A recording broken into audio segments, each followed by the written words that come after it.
বন্ধুরা, আজকে একটা নতুন গল্প নিয়ে আসলাম তোমাদের মাঝে। এটা সত্য এবং বাস্তব জীবনের ঘটনা। শেষ পর্যন্ত শোনার অনুরোধ রইল। শুনলে তোমার মধু চলে আসবে। দেরি না করে চলো শুরু করা যাক।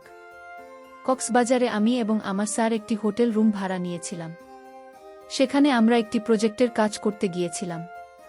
স্যার আমি একসাথে একই রুমে একই বেডে রাত্রে শুয়েছিলাম। স্যারকে আমি খুব বিশ্বাস করতাম। ব্যক্তিগতভাবে স্যারকে আমি যতটুকু চিনি, স্যার এতটা খারাপ না। মনের মধ্যে স্যারের প্রতি অনেক বিশ্বাস ছিল। স্যার আমার সাথে কোনোদিন খারাপই করবেন না। কিন্তু সেদিন রাতে আমার সমস্ত বিশ্বাস তছনছ হয়ে গিয়েছিল। রাত যখন গভীর হল তখন আমি স্যারের আসল রূপটা দেখতে পেলাম। গভীর রাতে ঘুমের ঘোরে স্যার আমার সাথে অনেক বাজে আচরণ করার চেষ্টা করছে। আমি তখন আধ ঘুম অবস্থায় ছিলাম। যখন স্যার আমার এখানে পরিপূর্ণ দখল নিতে চাইল তখন আমার ঘুম ভেঙে যায়। আমি চোখ খুলতেই যা দেখলাম তাতে আমার দম বন্ধ হয়ে যাওয়ার মতো অবস্থা হলো। বন্ধুরা, গল্পটি অনেক ইন্টারেস্টিং। আশা করি পুরো গল্পটি তোমরা অনেক মনোযোগ সহকারে শুনবে। তবে গল্পটি শুরু করার পূর্বে বন্ধুরা, তোমাদের নিকট আমার বিশেষ অনুরোধ, তোমরা অবশ্যই আমার চ্যানেলটি সাবস্ক্রাইব করে আমাকে সাপোর্ট করবে। হ্যালো বন্ধুরা, আমি রূপালী চক্রবর্তী। তবে আমার ডাক নাম রূপালী। সবাই আমাকে রূপালী নামে চিনে। আমার বর্তমান বয়স 23। বর্তমানে আমি একজন প্রতিষ্ঠিত মডেল অভিনেত্রী। কিন্তু এই মডেল অভিনেত্রী হয়ে ওঠার পিছনে একটি বেদনাদায়ক ঘটনা রয়েছে। আজকে তোমাদের সামনে আমি যে ঘটনাটি বলবো, ঘটনাটি আমার বাস্তব জীবনের একটি গল্প। তবে গোপনীয়তা রক্ষার জন্য আমি আমার ছদ্মনাম ব্যবহার করলাম। আমার দুষ্টুমিষ্টু বন্ধুরা, খুব ছোটবেলা থেকেই আমি একজন বিখ্যাত মডেল হওয়ার স্বপ্ন ছিল। স্বপ্নটা যেন এক পর্যায়ে আমার নেশায় পরিণত হয়ে গেল। মনের মধ্যে সবসময় কল্পনা জল্পনা করতাম, কিভাবে আমি একজন বিখ্যাত মডেল হতে পারি, দেশের নামকরা মডেল হতে পারি। খুব ছোটবেলা থেকেই স্বপ্নটা মনের মধ্যে পোষণ করতে থাকি। স্কুলে পড়ার সময় আমি বিভিন্ন সাংস্কৃতিক অনুষ্ঠানে অভিনয় করার চেষ্টা করতাম এবং ভালো নৃত্য করার চেষ্টা করতাম। আর সবসময় একজন মডেলের গুণাগুণ থাকা দরকার। ওই সবগুলো বৈশিষ্ট্যই আমি অর্জন করার চেষ্টা করতাম। আমি দেখতে অনেক সুন্দর, সুদর্শন এবং স্মার্ট ছিলাম। সবচেয়ে আমার চেহারার মধ্যে আকর্ষণীয় একটা ভাব ছিল যা আমাকে মডেল হতে সাহায্য করেছিল। আর তাছাড়াও কেউ আমাকে দেখলেই মডেল বলে ডাকত। আসলে মডেল হওয়ার যে ফিটনেসের প্রয়োজন ছিল তার সম্পূর্ণ যোগ্যতাই আমার ছিল। কিন্তু আমি গ্রামে থাকতাম, গ্রামের স্কুলে পড়ালেখা করতাম। যে কারণে স্বপ্নটা কখন যে বাস্তব হবে তা নিয়ে শুধু কল্পনা করতাম। তবে চেষ্টা করে যাইতাম অবিরত। মনের মধ্যে শুধু কল্পনাই করতাম কখন কোনো সময় আমি একটা নামি দামি মডেল হতে পারব। এসব চিন্তা করতে করতে আমি রাতে বসে বসে টিভি দেখছিলাম আর ভাবছিলাম। ঠিক এমন সময় আমার আব্বু আমাকে ডাক দিয়ে বলল, মা রূপালী, একটু এদিকে আয় তো। আমি বাবার কাছে গেলাম।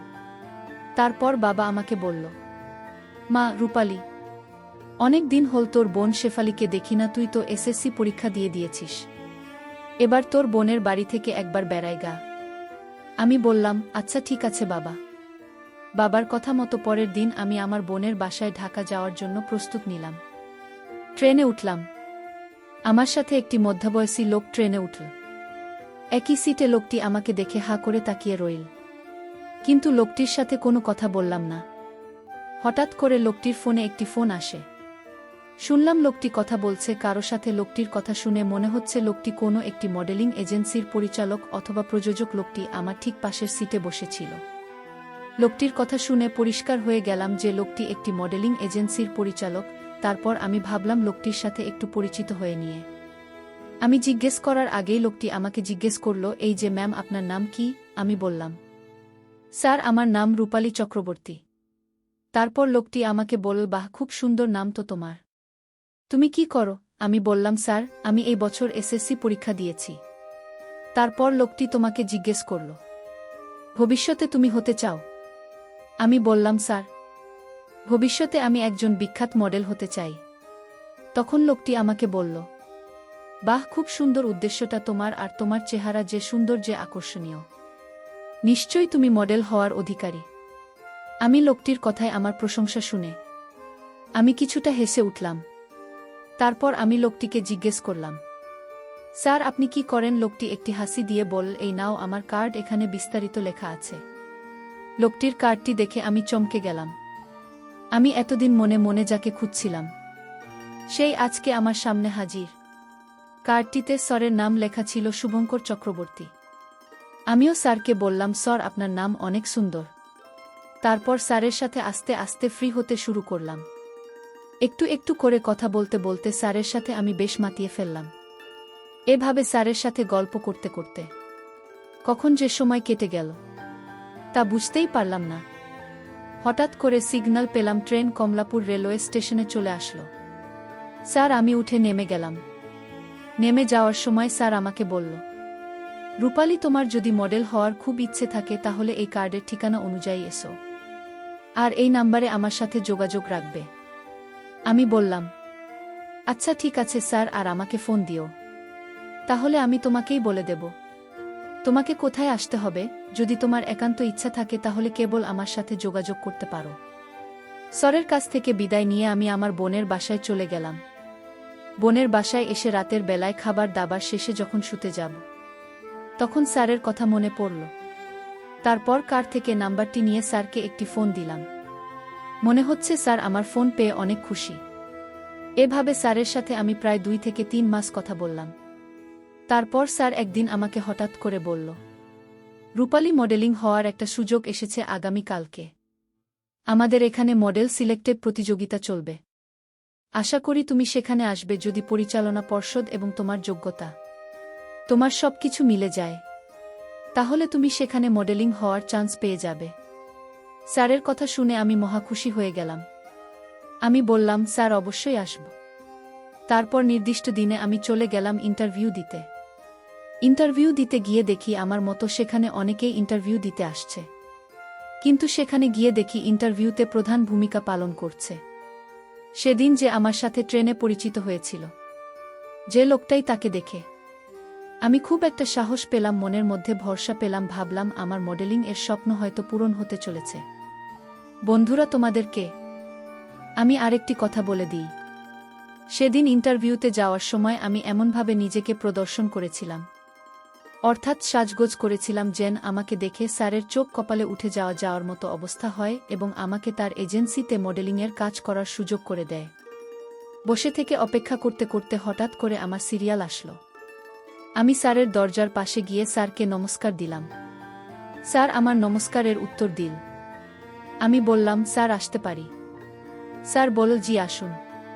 তারপর আমি ভিতরে প্রবেশ করলাম। তারপর স্যারকে বললাম, স্যার বসতে পারি? স্যার বলল, জি বসুন। তারপর স্যার আমাকে জিজ্ঞেস করল, তোমার নাম কি? আমি বললাম, আমার নাম রূপালী চক্রবর্তী। যদিও স্যার আমার নাম জানে, তারপরেও ইন্টারভিউ বোর্ডে সবাইকে দেখাতে গিয়ে স্যারের এই নাটকটা করতে হলো। স্যার আমাকে বলল, বাহ খুব সুন্দর, খুব মিষ্টি নাম তো তোমার। পড়ালেখা কতটুকু করেছ? আমি বললাম, স্যার এসএসসি পরীক্ষা দিয়েছি বছর।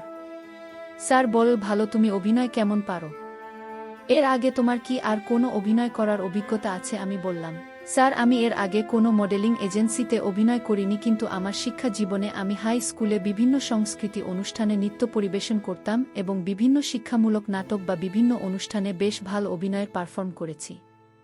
সেক্ষেত্রে আমি যতটুকু ভাবলাম, আপনি যদি আমাকে একটু সুযোগ দেন তাহলে আমি আমার সর্বোচ্চ দিয়ে চেষ্টা করব। স্যার বলল, আমি তোমার কথা বুঝতে পেরেছি, কিন্তু অভিজ্ঞতা হলে ভালো হতো। আচ্ছা ঠিক আছে রূপালী, তুমি কি আমাকে এখন এই মুহূর্তে একটা অভিনয় করে দেখাতে পারবে?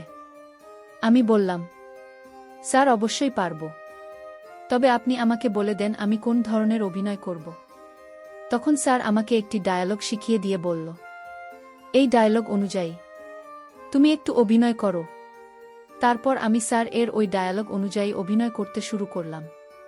অভিনয় শেষে স্যার আমাকে বলল, বাহ খুব সুন্দর হয়েছে, তোমার অভিনয় দেখে আমি অনেক খুশি হয়েছি। তোমার যা ফিটনেস তোমাকে দিয়ে হবে। ঠিক আছে রূপালী, তুমি আগামীকালকে চলে আসবে, আগামীকালকে তোমার প্রথম রিহার্সাল। আমি বললাম, আচ্ছা ঠিক আছে স্যার, আমি আগামীকালকে ঠিক সকাল 10টায় চলে আসব। তারপর স্যারের কথা অনুযায়ী সেদিন প্রথম রিহার্সাল, অর্থাৎ প্রথম স্যার আমাকে কিছু অভিনয়ের কলা কৌশল শেখাবে। এজন্য খুব আনন্দে খুব উৎসাহের সাথে খুব সুন্দর করে সেজেগুজে একবারে নিজেকে আকর্ষণীয়ভাবে তৈরি করলাম। তারপর স্যার যে রুমে আমাকে রিহার্সাল দেওয়া হবে সেই রুমে গিয়ে আমি বসে স্যারের জন্য অপেক্ষা করতে শুরু করলাম। কিছুক্ষণ পর স্যার রিহার্সাল দেওয়ার জন্য আমার এখানে আসল অর্থাৎ আমাকে যেখানে রিহার্সাল দিতে হবে সেই রুমে। আর বাইরের লোক কেউ নেই সেখানে, শুধু স্যার আমি সেখানে একা। তখন স্যার আমাকে বলল, রূপালী, যদি তুমি একজন নামকরা মডেল হতে চাও তাহলে অবশ্যই অবশ্যই তোমার মধ্যে বেশ কিছু গুণাগুণ থাকতে হবে। তার মধ্যে সবচেয়ে বড় গুণটা সেটা হচ্ছে অভিনয় করতে গিয়ে কখনো আনইজি ফিল করতে পারবে না। সব সময় মনটাকে উদাস উদাস রাখবে, তাহলে দেখবে অভিনয় অটোমেটিক চলে আসবে এবং তুমি ভালো পারফর্ম করতে পারবে। ঠিক আছে রূপালী, আমি বললাম আচ্ছা ঠিক আছে স্যার, আপনার আশীর্বাদ থাকলেই হবে। তারপর স্যার বলল চলো তাহলে রিহার্সাল শুরু করি। আমি বললাম ওকে স্যার। তারপর স্যার আমাকে বিভিন্ন দৃষ্টিভঙ্গিতে অভিনয় শিখতে শুরু করল। আমিও স্যারকে অনুসরণ করতে শুরু করলাম। কিন্তু মাঝে মধ্যে অভিনয় শিখতে গিয়ে স্যার আমার সাথে কেমন জানি আচরণ করে, মাঝে মাঝে খুব বাজেভাবে স্যার আমাকে অভিনয় শিখতে। আমিও স্যারের তালে তাল দিতে শুরু করলাম, কারণ বিখ্যাত মডেল অভিনেত্রী হওয়া ছিল আমার সারা জীবনের স্বপ্ন। তাই আমি এই সব ব্যাপারে কিছুই মনে করলাম না। এইভাবে স্যারের সাথে আমি প্রায় 1 বছর অভিনয় শিখলাম।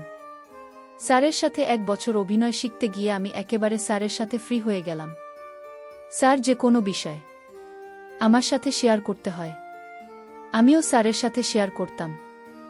এক কথায় স্যার আর আমার মধ্যে একটা বন্ধুত্ব সম্পর্ক তৈরি হয়ে গেল এবং বিভিন্ন সময়ে অভিনয় করতে গিয়ে তার আমার সাথে অনেক ভিন্ন রকম কিছু হতো। তখন আমি যদি উল্টো দিকে যাইতাম তাহলে স্যার মন খারাপ করত। মনে মনে ভাবলাম বিখ্যাত মডেল অভিনেত্রী হতে হলে স্যারকে এরকম সুযোগ সুবিধা দিতে হবে। মনে হয় এটাই নিয়ম, এটা ছাড়া সম্ভব না, কারণ স্যারকে খুশি না করলে স্যার আমাকে কখনো কোনো সুযোগ সুবিধা দেবে না। তারপরেও যতটুকু পারতাম স্যারকে খুশি করার চেষ্টা করতাম। প্রায় 1 বছর পর স্যার আমাকে বলল, রূপালী চক্রবর্তী, তোমার জন্য একটা অফার এসেছে, তুমি কি সেই অফারে কাজ করতে রাজি আছো? আমি বললাম স্যার কি অফার? স্যার বলল, রূপালী চক্রবর্তী, একটা নামকরা কোম্পানির মডেলের কাজ পেয়েছি। আমি চাচ্ছি সেই মডেলের কাজটা তোমাকে দিয়ে করাব, আর এই জন্য তোমাকে একটা শর্ত পূরণ করতে হবে। তুমি কি রাজি? আমি বললাম জি স্যার, আমি রাজি। এজন্য স্যার আমাকে যে কোনো সত্য আপনি বলবেন সেই শর্ত পূরণ করতে রাজি। স্যার আমার উত্তর শুনে খুব খুশি হলো। তারপর স্যার আমাকে বলল, তাহলে যে তোমাকে আমার সাথে 1 সপ্তাহের জন্য কক্সবাজার যেতে হবে। সেখানে বিজ্ঞাপনের লোকেশনটা খুব ভালো করে ট্র্যাক করতে হবে এবং তোমাকে জায়গায় জায়গায় ঘুরে দেখাতে হবে এবং কিছু কলাকৌশল শেখাতে হবে যে কিভাবে বিজ্ঞাপনের শ্যুট করা হবে। আমি বললাম কোনো সমস্যা নাই স্যার, আপনি যেদিন বলবেন আমি সেদিনই যাব। তারপর স্যার আমাকে বলল, আচ্ছা ঠিক আছে, তাহলে আগামীকালকে তুমি তৈরি থাকো, আগামীকালকে আমরা কক্সবাজার যাচ্ছি। আমি বললাম ঠিক আছে স্যার, আমি আগামীকালকে একেবারে রেডি হয়ে চলে আসব। তারপর স্যারের সাথে আমি চলে গেলাম। কক্সবাজার গিয়ে আমরা একটা ভিআইপি হোটেল ভাড়া নিলাম। কিন্তু আমার স্যারের সাথে প্রথম প্রথম থাকতে খুব অসুবিধা হচ্ছিল। আর তাছাড়া স্যারের সাথে তো আমার অনেক দিনের সম্পর্ক, একেবারে ফ্রি, যে কারণে তেমন বেশি একটা ভয় ছিল না। কিন্তু স্যার আমার সাথে যে একেবারে নোংরামি করবে সেটা আমার স্বপ্নের বাইরে ছিল। যদিও একসাথে একই রুমে, একই বেডে, কিন্তু মনের মধ্যে বিশ্বাসটা ছিল অনেক। এছাড়া স্যার আমাকে যাই করুক না কেন অন্ততপক্ষে আমার সাথে খারাপই করবে না। কিন্তু সেই বিশ্বাস ভেঙে গেল সেদিন স্যারের সাথে ব্যাসের করার পর। রাতে ঘুমানোর সময় হঠাৎ করে আমি অনুভব করলাম কেউ যেন আমার উপর হিংসাত্মক আক্রমণ করার চেষ্টা করছে। ভয়ে ভিতরটা কেঁপে গেল। ঘুম থেকে চট করে উঠলাম। উঠে দেখি স্যারের ভয়ানক রূপ অদ্ভুত দানবের মতো অদ্ভুত আচরণ করা শুরু করল। জীবনে প্রথম এরকম ধরনের প্রবলেমে পড়লাম। তারপর স্যারকে আমি অনেক কাকুতি মিনতি করেছিলাম, কিন্তু আমার কোনো কথাই শুনতে রাজি না। এই মুহূর্তে আমি নিরুপায় হয়ে তার বাধ্য হওয়া ছাড়া আর কোনো উপায় ছিল না। অবশেষে বাধ্য হয়ে থাকে আমার সব কিছু দিতে হলো। আর সেই জন্মের মত আমার কাছ থেকে সব কিছু কেড়ে নেওয়ার চেষ্টা করছে। কি ভয়ানক! স্যারের রূপ জীবনের প্রথম এত বড় জিনিসটা আমার এখানে নিতে অনেক কষ্ট হচ্ছিল, মনে হচ্ছিল যেন আমার সব কিছু এলোমেলো হয়ে যাচ্ছে। আমি জোরে জোরে নিঃশ্বাস নিতে শুরু করলাম। কোনো কথাই বলতে পারছিলাম না, কারণ তার ওটা ছিল বিদেশিদের মত। ওই তো বটেই, ছোট জিনিসটাকে কিভাবে নেই। তারপরেও সে আমাকে কোনোভাবেই ছাড় দিল না। প্রায় 2 থেকে 3 ঘন্টা এলোপাতাড়ি করার পর সে আস্তে আস্তে দুর্বল হয়ে গেল এবং তার সমস্ত ইচ্ছা, সমস্ত খায়েশ মিটিয়ে নিল। বন্ধুরা, অবশেষে আমার ভাল লেগেছিল। বন্ধুরা, সেই রাতটি কখন বলতে পারব না। অবশেষে আমাকে মডেল হওয়ার সুযোগ দিয়েছিল, কিন্তু বিনিময় কেড়ে নিয়েছিল আমার জীবনের শ্রেষ্ঠ সম্পদ। বন্ধুরা, এখন আমি অনেক বড় মাপের মডেল অভিনেত্রী, কিন্তু সেই দিনটির কথা এখনো মনে পড়লে খুবই অনুশোচনা ভোগী। পরিশেষে আমি তোমাদেরকে বলব, বন্ধুরা, তোমরা চলার ক্ষেত্রে বিভিন্ন উপায়ে বিভিন্ন লোকের সাথে পরিচিত হয়ে থাকতে পারো, কিন্তু তোমরা অপরিচিত কাউকে কখনো মন থেকে বিশ্বাস করো না। মন থেকে বিশ্বাস করলে হয়তো আমার মতো তোমাদেরকেও এরকম অবস্থা হতে পারে। অপরিচিত বেশিরভাগ লোকই তোমার কাছ থেকে কোনো কিছু রসিলার সুবিধা নেওয়ার চেষ্টা করবে, কিন্তু যখন তাদের সুবিধা নেওয়া হয়ে যাবে তখন তোমাকে ছুঁড়ে ফেলে দেবে। যেমনটা হয়েছিল আমার জীবনে, শুধুমাত্র একটা সামান্য মডেল তৈরি করার জন্য আমার জীবনের শ্রেষ্ঠ সম্পদ, আমার সম্ভ্রম, তার কেড়ে নিয়েছিল। শত কাকুতি মিনতি করেও কোনো কাজ হলো না। বন্ধুরা, আজকে এই পর্যন্তই। ভিডিওটি ভালো লাগলে একটি লাইক দিয়ে চ্যানেলটি সাবস্ক্রাইব করে আমাকে সাপোর্ট করবে। পরিশেষে তোমাদের সুস্বাস্থ্য কামনা করি। ভিডিওটি দেখার জন্য তোমাদের সকলকে অসংখ্য ধন্যবাদ।